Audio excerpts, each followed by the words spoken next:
on our 4th year with them, and they still want to work with us. And you say, why is that?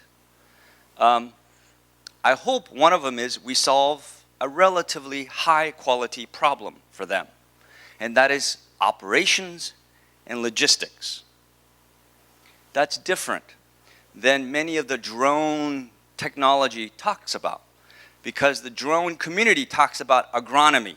We can detect stress, we can help you scout better, so forth and so on. That's not, to me, that's a small problem, because as farmers, as growers, you already have a good idea when you have stress. If I give you a drone imagery, we kind of reaffirm what you already know. And when you reaffirm something, the value is small. When you do something drastically different and new, the value is high.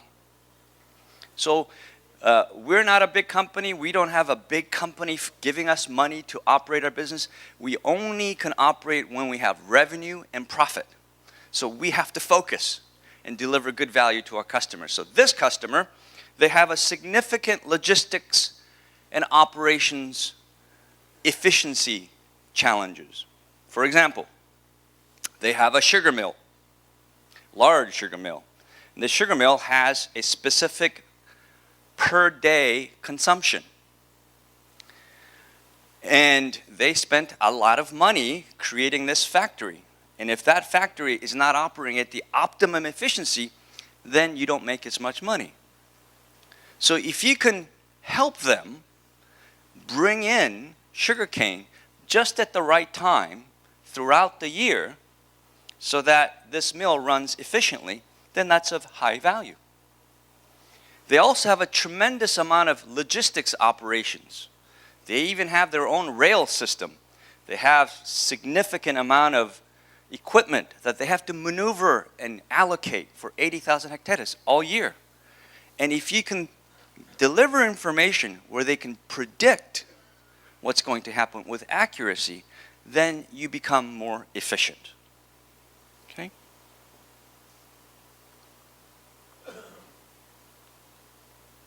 Okay, so we're on a 4th year, and year 1 we did a pilot project, small project so we can learn, and then we have successively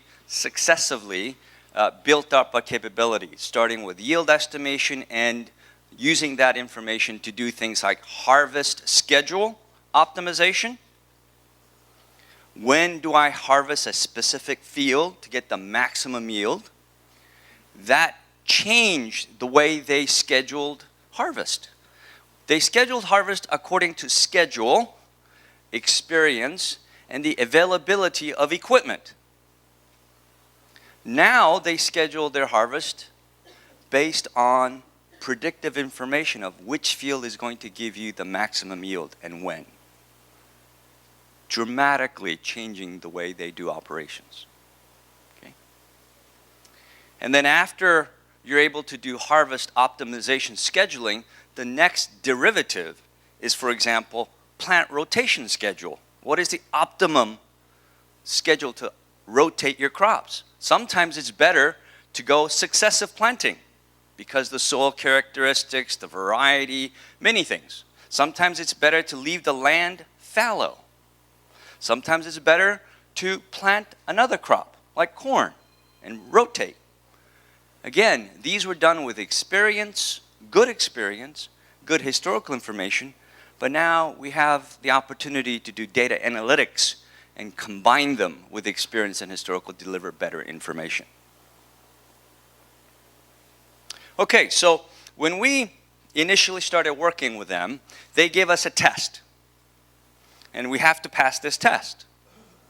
So this was the test in 2014.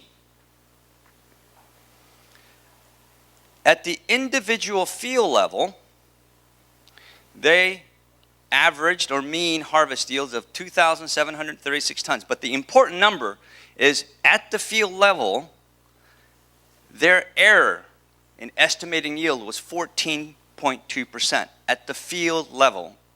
Their harvest starts 1 October. This prediction is 1 month before their harvest. This is before we worked with them. This is normal. not normal. This is what they get consistently. It's not normal. Okay? So again, harvest starts early October. They make this prediction 1 month before. The executives make this estimate. The field managers make this estimate. The director of precision agriculture makes this estimate, and they get into a conference room and compare and go, we think it's this. Right? The other challenge is that at the production level, their error was minus 4.1%. Okay? This was the test. So we have to do better than this.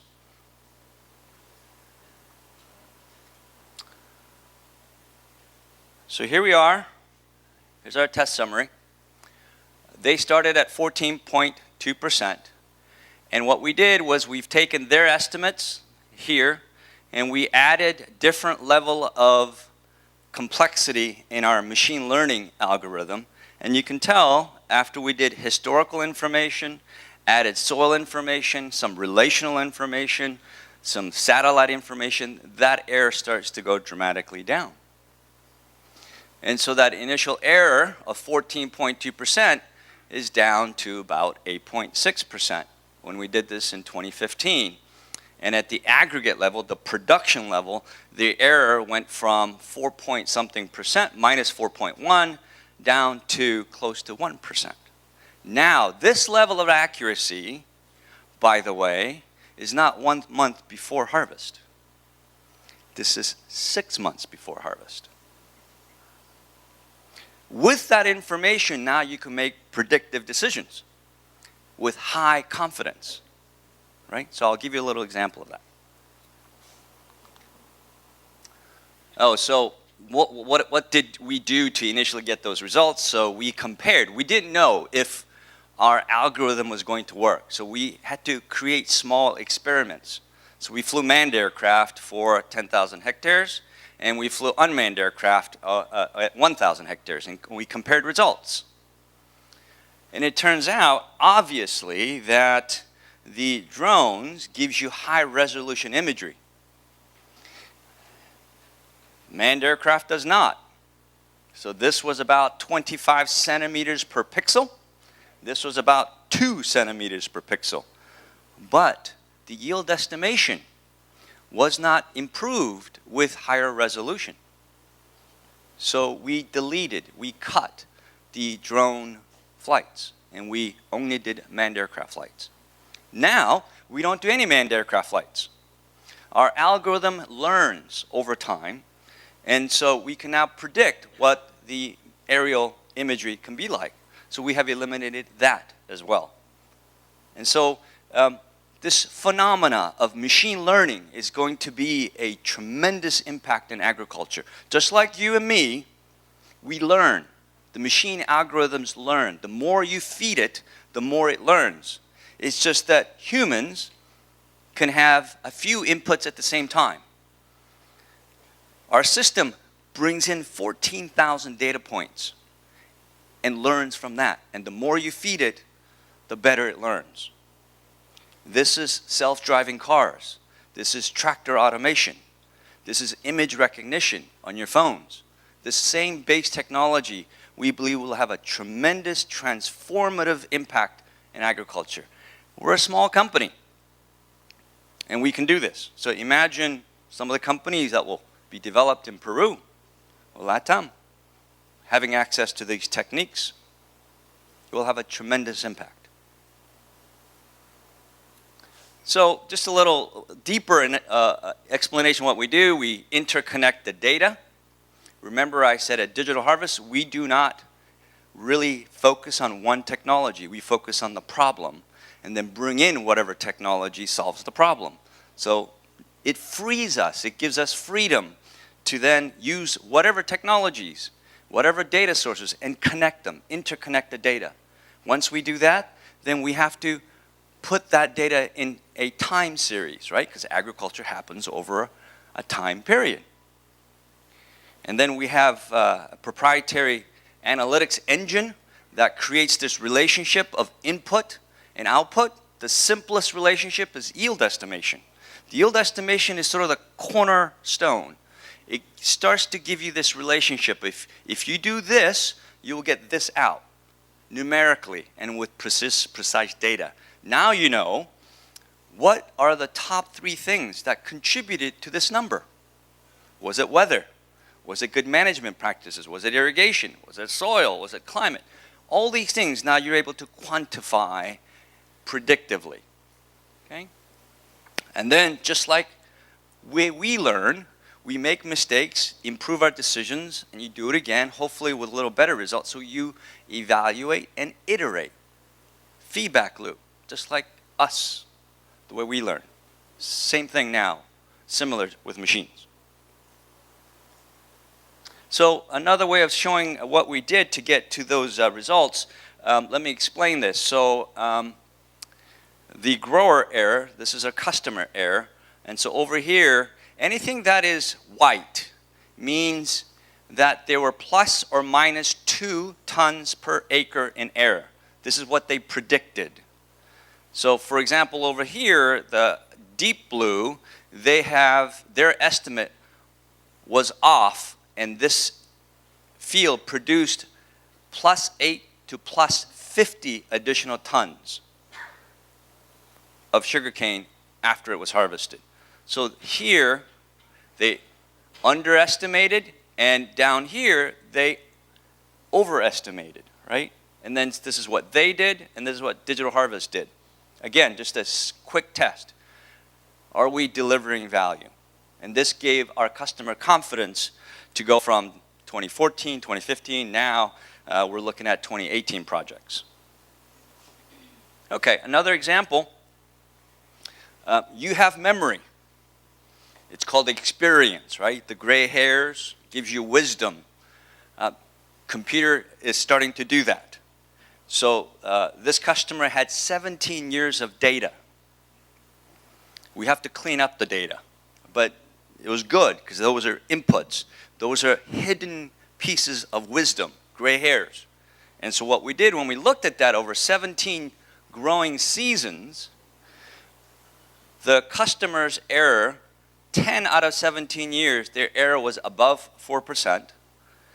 And with Digital Harvest, using our techniques, we were under 4% all 17 years. And you can see that actual is red, grower estimate is in green, and Digital Harvest is blue. So you can see blue and red somewhat pretty consistent throughout the 17-year period. And look, the amount of change or variance from 33 all the way up to more close to 50. So yield changes dramatically from year to year, right, due to many factors.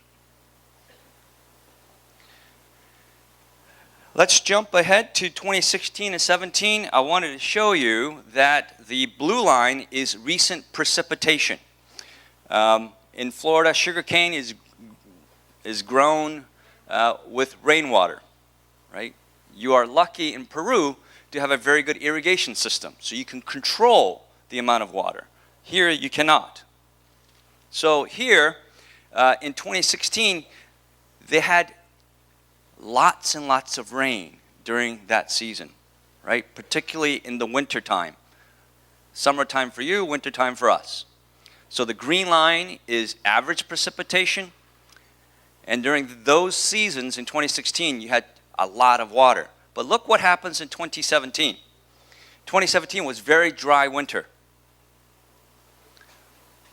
So experience tells you that there's going to be a change in your yield estimates. But the machine learning algorithms gets a little bit more precise. So we have to account for this 2017 had a lot fewer precipitation months. So let me explain this. And we delivered this result, I believe, last year. Yeah. And so the harvest season in Florida starts in October and goes through April. This was the actual after the harvest season ended, and it was slightly over 44. The customer in August, 2 months before harvest, estimated at 40. Digital harvest estimated close to 44. This was in August, 5 to 8 months in advance. And our estimate stayed pretty consistent. And right around January, they had a staff meeting and they said, we need to up it. But we're not going to go all the way up to digital harvest number, to 44. Why is this interesting? See this 42? That 42 is a very important number.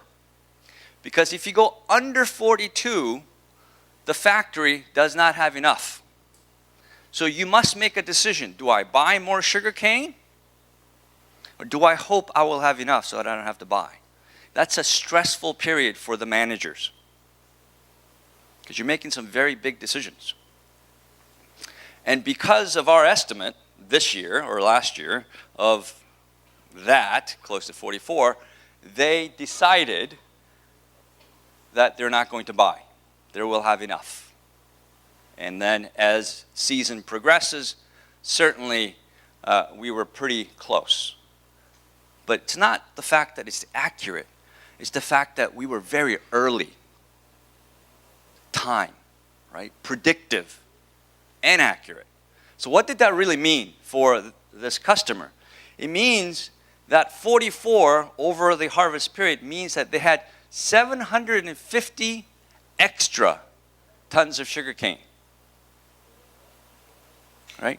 If you know you're going to have this many, then you can better plan your operations. You can better plan your logistics. You can better plan your people schedules. You can better plan your harvest schedule. So it has a cascading benefit from the executive suite all the way down to the field worker. Okay.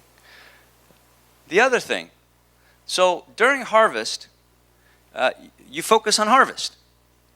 Focus on how much tons you're going to get. But if you have this kind of information, you start to shift your thinking. The harvest thinking it becomes a strategic thinking because the way you harvest today impacts your harvest next season for sugarcane, right? In the US, you plant the sugarcane, you get 3 harvests. In Peru, I understand you get 6, 7 harvests. So this is even more critical.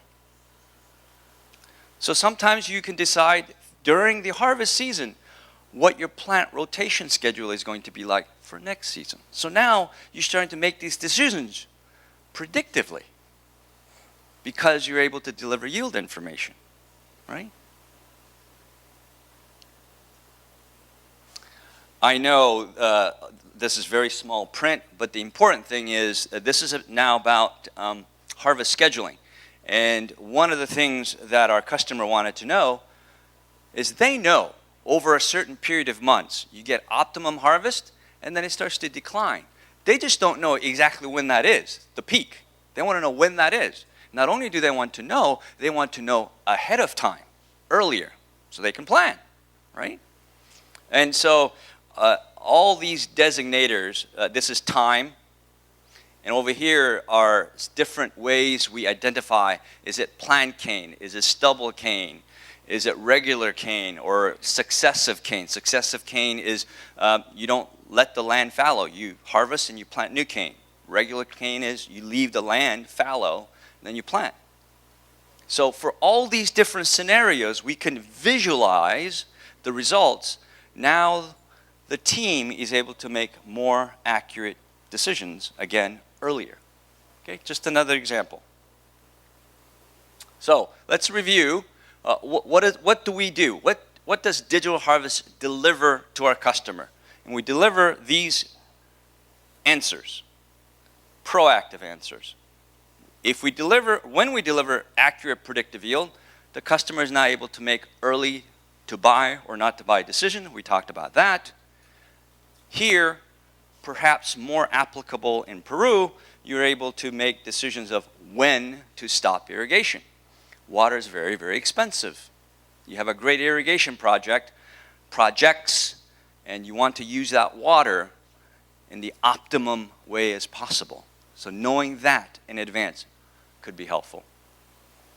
And then we talked about the optimum time to harvest and then optimum plant rotation. Notice that the words I use every single time in these three are optimum, because you know where optimum is. Now you have the data, right?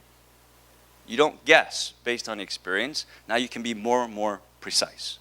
And the learning model will get more accurate as we go on as well. And sugarcane is our primary crop.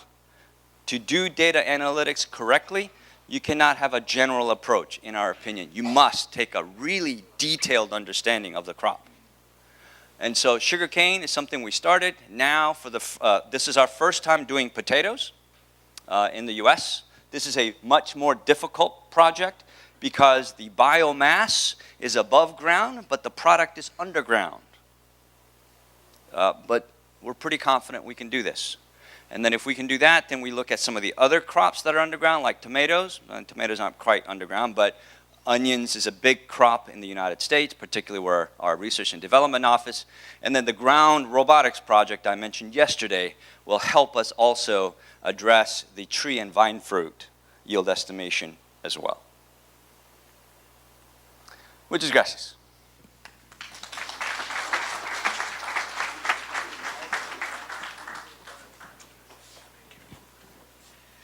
Si tienen alguna pregunta, por favor, John estará encantado de responderlas.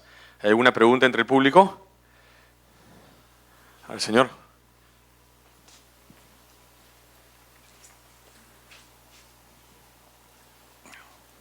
Primero, felicitarlo por su exposición. Vi allí los rendimientos en la zona de la Florida de caña. Aproximadamente habría que multiplicar esos rendimientos por 2.5 para hacerlo por hectárea. Acá es la medición que usamos, ¿no? Entonces, esos rendimientos son alrededor de 100 toneladas por hectárea. 42.5 toneladas por acre, ¿no? Son 100 toneladas a 105 toneladas por hectárea. En PIURA hay dos proyectos, o mejor dicho, dos empresas grandes dedicadas a la caña de azúcar, cuyos rendimientos tienen posiblemente producciones por arriba de las 140, 150 toneladas por hectárea. La pregunta que me hago es si es que los algoritmos que ustedes han considerado pueden dar la proyección de cosecha cuando la caña se echa en el campo. O sea, cae por la gran cantidad de biomasa que genera. Yo me imagino que como son imágenes digitales desde satélite o de los drones, eso podría cambiar los algoritmos. ¿No?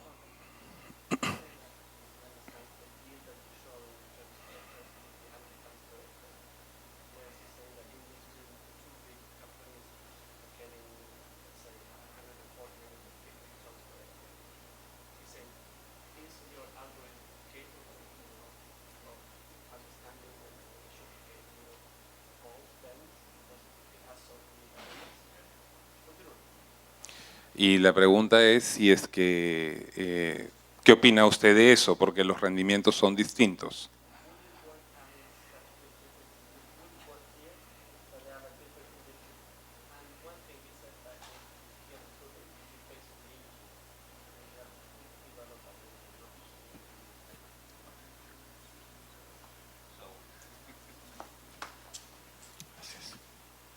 So let me answer your question in reverse order. Are we using imagery or not?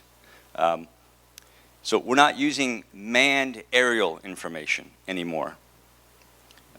We're using different satellites. So we started with Landsat 7 and 8. Now we use other satellites as well. So our primary remote sensing data layer is satellite only today for this customer. And to your question about can we adjust the algorithm to Peru with different yield results. So just want to make sure that the conversion is clear.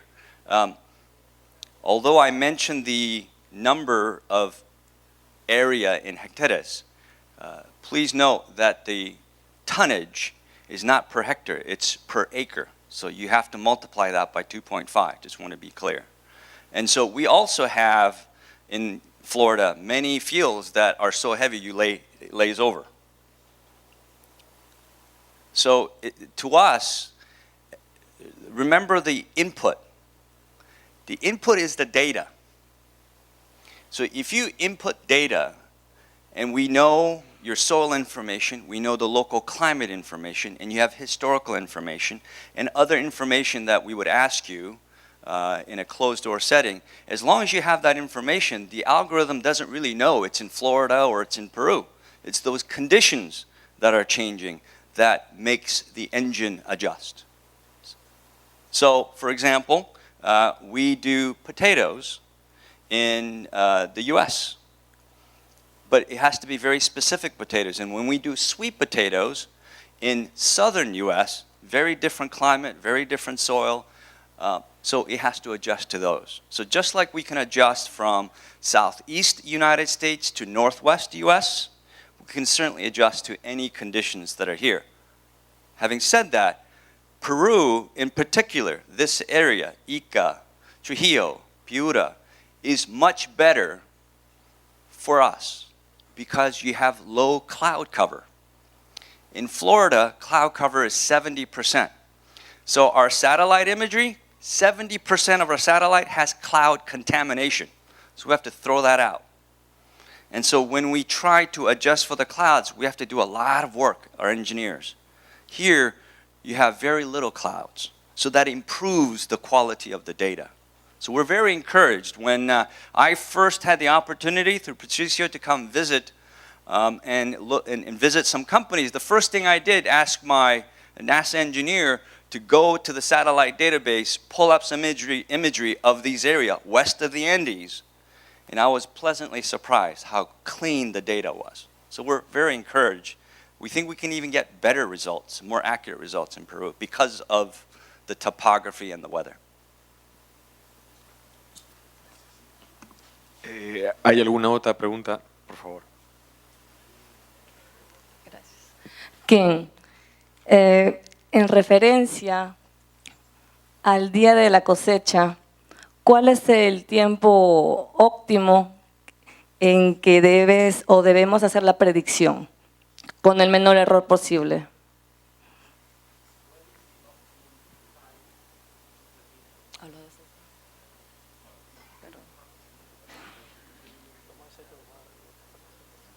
Sí, ahí. Y lo otro es, en una zona nueva como Perú, ¿cuánto sería el tiempo que se tardaría para hacer ese ajuste de factores externos, clima, suelo, agua, etcétera? ¿Cuánto tiempo se demoraría la empresa para ajustar toda la data y tener la predicción más exacta?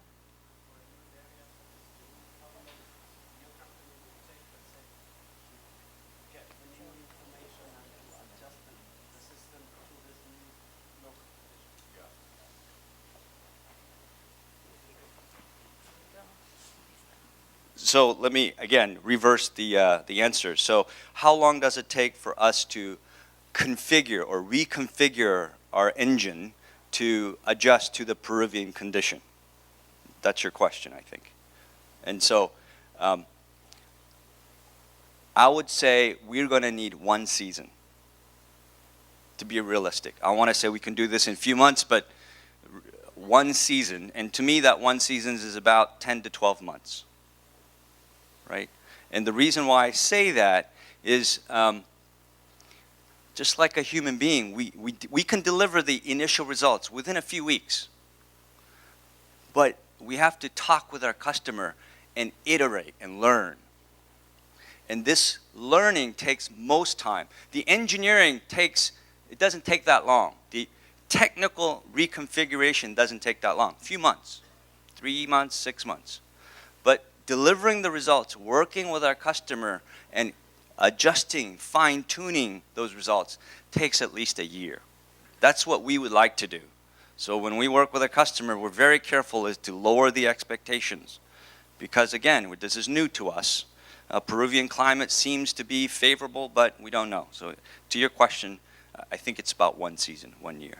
And then to your other question about when is the optimum time to harvest, did I miss anything? Yeah, how early can we predict? Yeah, so how early can we predict? So as I showed you there, we can predict 5 to 8 months in advance. But let me be clear. Just like you learning, the more things you can learn to deliver a decision, same thing with our technology.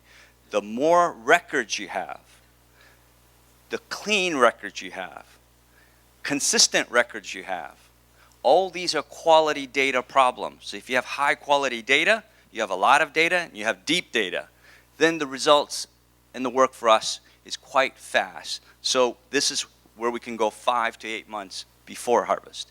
If your data is not clean, then you're talking about 2 months, 3 months. And then over time, working with the customer several years, as we generate more data, the 2-3 months in advance becomes 5 to 8 months. The other component is we obviously don't control weather. So we constantly deliver updated results based on the weather prediction. In the United States, we have many weather stations and very good climate models. In other parts of the world where the climate model is not so accurate, then we have to create one. That takes time. So this is another reason why it may take not a few months, a year, for us to get confidence in our weather model and then adjust that as we move forward. Did I answer your question? No. Maybe after we can talk in the back. Guillermo?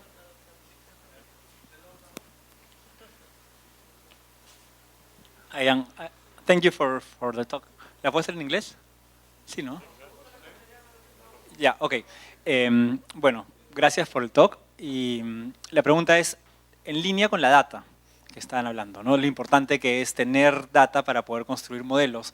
¿Qué le recomendaría a los agricultores en cuanto a procesos de recolección, de limpieza de data, para que estén preparados en el momento de que alguien se junte con ellos para generar modelos?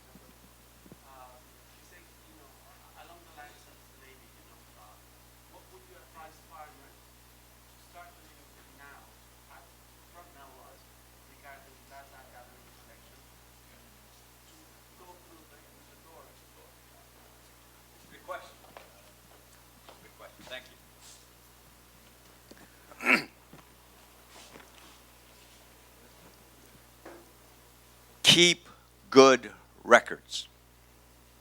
What do I mean by that? Consistent records. If you start with Excel, fine. Stay with Excel. Don't go to Excel, go to SQL database, go to SAP. If you do that, it makes the analytics much more difficult. So think quality data records. There are times when I have to hire a scanning company to take boxes of handwritten notes and scan them and then extract the data we need. It's very cumbersome to do that, but we must do that. And then we have to normalize it, right? Because the data has human bias. If you have a field manager and they go to a field, they go, looks good. Well, what does that mean? So we have to go back and quantify that. So think about high quality data records. Don't change your work, just keep good records. You have wisdom in there. We can extract the wisdom, but if you make that very difficult, then we're going to have to charge you a lot more money. We don't want to do that. We want to have a long-term relationship. So keep good records. Thank you. Gracias. Muchas gracias, John. Por favor, démosle un fuerte aplauso por su espléndida exposición.